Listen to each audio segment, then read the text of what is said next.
আমরা ফার্স্টে বের করব যে আমার সিলিন্ডারের হচ্ছে আমি 10টা অসিলেশন নিব। ওই 10টা অসিলেশনের জন্য হচ্ছে আমার টাইম কতটুকু লাগে আমরা ওইটা মেজার করব আমাদের স্টপ ওয়াচ দিয়ে। একটু পজ করো আমার। তো 10টা অসিলেশনের জন্য আমি স্টার্ট করে দিলাম। 1 এরকম করে 10টা নেব। হ্যাঁ, আচ্ছা বলে দিচ্ছি। তো এইভাবে হচ্ছে গিয়ে আমি আমার ভ্যালুটা ধরে নিলাম যে 10 সেকেন্ডের জন্য আমাদের অ্যাকচুয়ালি আসবে হচ্ছে 31, 32 বা 33 সামথিং আসবে 10টা অসিলেশনের জন্য। ওইটাকে হচ্ছে গিয়ে আমরা টাইম পিরিয়ড বের করার জন্য, যেহেতু আমরা 10টা অসিলেশন নিয়েছি, আমরা একটা অসিলেশনের টাইম পিরিয়ড বের করব 10 দিয়ে ভাগ করার পর। এরপর হচ্ছে আমার যে 3টা রিডিং নেব, এই 3টা রিডিংয়ের মিন পিরিয়ডটা বের করব আর কি। ওইটা হচ্ছে 3টা যোগ করে 3 দিয়ে ভাগ করার পর যা আসছে তাই। এরপর হচ্ছে আমি ওয়্যারের ডায়ামিটার চেক করার জন্য আমি স্ক্রু গজ নিব।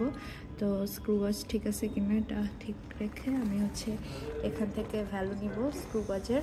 তো স্ক্রু গজের ভ্যালুটা আমাদের আসবে অ্যাকচুয়ালি এখানে দেওয়া আছে যে আমার হচ্ছে লিনিয়ার স্কেলের জন্য আসবে 0.5 মিলিমিটার আসবে। আমরা হচ্ছে এটাকে সেন্টিমিটারে কনভার্ট করে নেব। তারপর হচ্ছে আমার সার্কুলার স্কেলের জন্য 4 আসছে। দেন হচ্ছে লিনিয়ার কনস্ট্যান্টের জন্য হচ্ছে যেটা কনস্ট্যান্ট ভ্যালু ছিল ওইটা। তো এটা দিয়ে হচ্ছে আমরা ওয়্যারের ডায়ামিটার বের করলাম। ওয়্যারের ডায়ামিটার থেকে আমরা হচ্ছে এটা রেডিয়াস পেয়ে যাব। এরপর হচ্ছে আমরা ওয়্যারের মাপটা নিয়ে নেব। ওয়্যারের মাপটা হচ্ছে গিয়ে এখান থেকে ধরবো। এটা একটা এন্ড পয়েন্ট আর এটা একটা এন্ড পয়েন্ট। এখানে হচ্ছে আমরা ওয়্যারের ভ্যালু আসবে 48।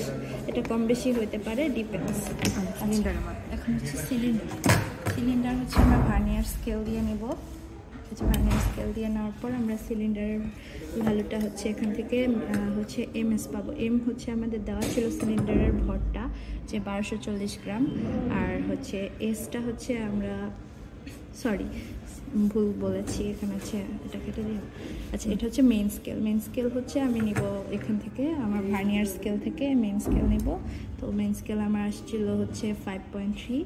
দেন হচ্ছে ভার্নিয়ার স্কেলের ভ্যালু। এখানে কিন্তু আমি আবার ভার্নিয়ার ডিভিশনের মতো দ্বিগুণ করতে যাব না, যেহেতু আমার ভার্নিয়ার স্কেলের ভ্যালু চাইছে, সেজন্য আমার যা আসবে ভার্নিয়ার স্কেলের ভ্যালু সেটাই আমি বসাই দিব।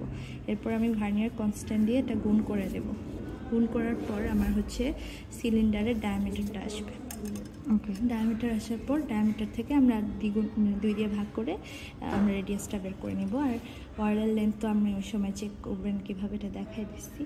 এরপর হচ্ছে মোমেন্ট অফ ইনার্শিয়া হচ্ছে আমার এখানে সূত্র দেওয়া আছে। আমি এখান থেকে যা ভ্যালু পাইছি যে এম এর ভ্যালু আর এর ভ্যালু বসায় আমি ক্যালকুলেট করে ফেলবো।